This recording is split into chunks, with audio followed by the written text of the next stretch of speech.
Well, I'm back. After what is probably the weirdest, hardest and worst experiences of my life, I'm back to make a video that'll probably get around 3 to 4 views on YouTube. Also, this is probably the first time you've seen my face, so hi.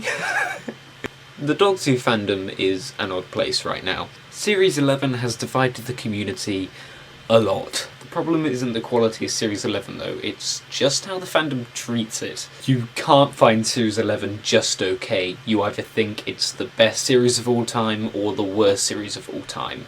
There's no in between. This has led to a lot of unpleasant experiences within the community and a lot of harassment. It's not a pleasant community to be in right now. I was going to make a video reviewing the entirety of Series 11, but the file became corrupted on the last day of editing, so you're never going to see that 40-minute video. So just so you know, my official thoughts on Series 11 is that it's the best and worst series of all time. That means it's just okay. But today, I'm not going to be talking about Series 11. I'm not talking about any series of the TV show. All the audios, all the books, all the comics. Since fans seem to be extremely passionate about what they love and hate right now, I thought it would be a good idea to look at their own work. Yep, we are looking at the fan stories. Welcome or welcome back to B.I.G Films. I'm Jerry Kirby, you can call me Jerry, and these are the weirdest, best and worst stories written by the people who complain about the show in the first place. Links to all the fan work will be in the description. So, I found an entirely fan-made Doctor Who universe. The wiki is called What If Doctor Who Wasn't Axed? And it's pretty self-explanatory. If the show wasn't cancelled in 1989, what would have happened?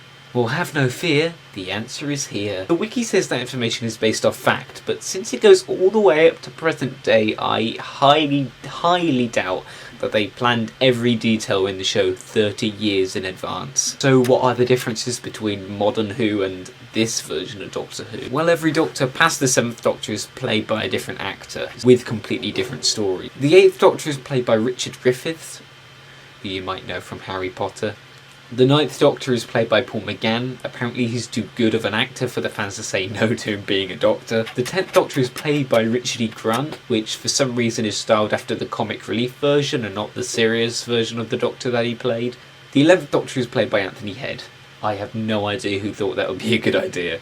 The 12th Doctor is played by Patterson Joseph, who, according to his picture, has a tiny head on the 10th Doctor's costume. The 13th Doctor is played by David Suchet, who I wouldn't mind seeing as the Doctor in some Big Finish Unbound, but that isn't that. So, also he looks exactly like he did when he played a separate character in the TV show. What a coincidence. And finally, the 14th Doctor is played by Samantha Bond, who currently doesn't have anything to describe her. I know what you're all thinking. How did the actors get cast? Well, don't worry, the wiki goes into production detail as well. At the time of casting, Anthony Head was finishing up his role for the last season of the acclaimed television series Buffy the Vampire Slayer. His casting as the 11th Doctor rummaged his chances to guest star on the spin-off Angel due to his schedule clashing with season 14. Well, thanks for the information, that really helps. And don't worry, the stories go into much more detail. In fact, they've got around 169 new stories that they've added to the show, with plots written for every single one of them. And that's not all, it's also got spin-off shows. And 5 feature-length movies, with production details for every single one of them. I hope you're starting to realise how insane this is. Doctor Who Revelation was the second feature film in the Doctor Who motion picture franchise, produced by Paramount Pictures. Doctor Who Revelation premiered on the 16th February 2007, number 1 at the box office, $152 million US, making the film a resounding success. At this point I didn't think that this could get any worse. Then I realised that they listed every member of the cast for a show that never existed. Vengeance of Nimon. Nimon? I think it's Nimon, isn't it? It's been a while. Sebastian Jensen, played by Paul Darrow. Paul Darrow actually died recently, which is the other reason I'm kind of pointing him out. He was a bit of a science fiction legend, honestly. Servants of Sir Richard, Matt Lucas and David Walliams. Errand Boy, Benedict Cumberbatch. This isn't even the first time Matt Lucas is listed as a random character. Sockery, played by David Morrissey. Bill Bailey as The Cylinder. Assemblers, played by Simon Pegg and Nick Frost. And there's Matt Lucas playing Jelloid.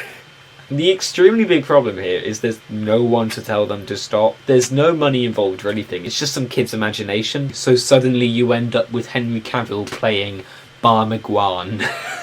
It seems like their franchise has ended with the final Doctor Who movie, Doctor Who Endgame, which this was written before Avengers, so maybe the Russo brothers, I think it's Russo, maybe the Russo brothers were inspired by what if Doctor Who wasn't axed? It's a possibility. Doctor Who Endgame found itself at 6th place for 2012, behind Twilight Breaking Dawn Part 2 and just ahead of The Amazing Spider-Man.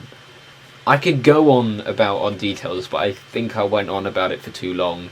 But please go read this in your free time, because it's honestly shocking how bad Doctor Who fans' vision for the show is. He seems to be the only one updating it anyway. But it has fans talking about it like it's a real show, like it's something they watched as a child.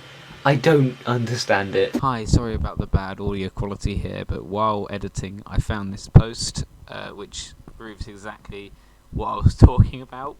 Anthony Head is quite a Doctor Who fanboy. When we spoke at a meet and greet at Buffy Convention shortly after the show had been wrapped up, he said his favourite Doctor was Patrick Troughton. I still remember the glimmer in his eyes that day. It was as if he wanted to say more but was holding back the fear of saying too much. I asked him if he would like to do an episode or two of Doctor Who, and he beamed, "Yes, please. Maybe they could give me tentacles." And about a week later, the news dropped that he'd been cast in a part on Doctor Who as the 11th Doctor. He was brilliant. 11 was a wonderful Doctor.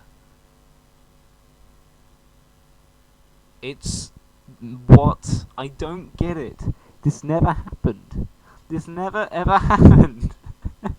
Why? What is the point of posts like this? I so don't understand it. Maybe I will make a follow-up video about this wiki, but there's other fan-made creations that I want to rant about first.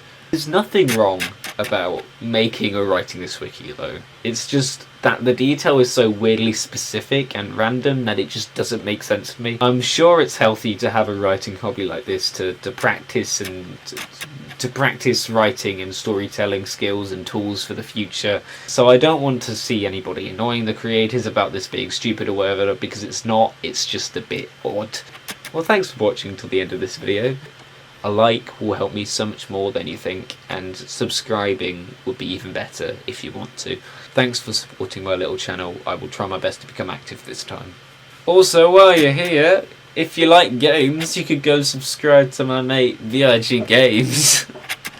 Maybe check out B.I.G Corner, and maybe even join the Discord server. Good day and or good night. See you later.